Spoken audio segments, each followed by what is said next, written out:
Напротив дома 32 по проспекту Ленина установлены световое поле, так называемый черный ящик, который представляет собой антивандальное приспособление, внутри которого находится фотофиксатор административных правонарушений.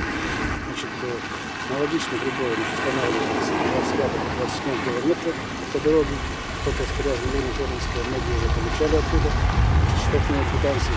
Значит, периодически теперь прибор будет работать на этом участке проспекта Ленина. Этот прибор у нас, кроме превышения скоростного режима, осуществляет еще фиксацию других правонарушений.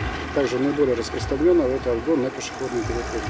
Напомню, что с 1 января обгон на пешеходном переходе запрещен, независимо от наличия имен пешеходов. И ответственность за данное административное правонарушение предусматривает решение правоуправления на срок до 6 месяцев.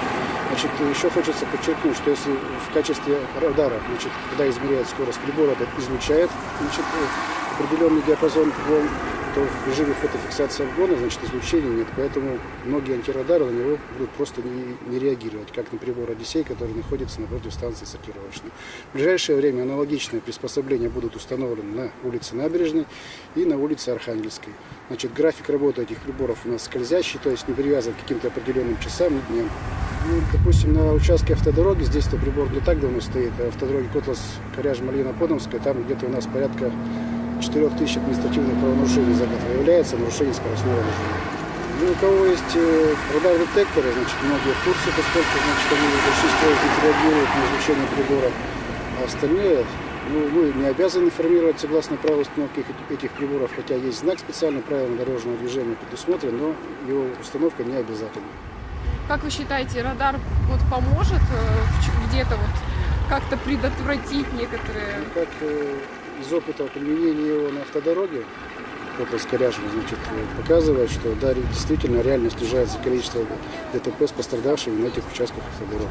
Он может иметь даже просто профилактическое значение.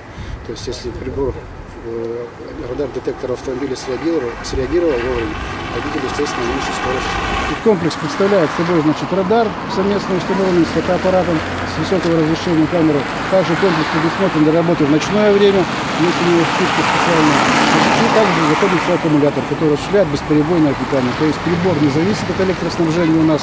Также охраняется отделом ведомственной охраны, то есть находится под охраной.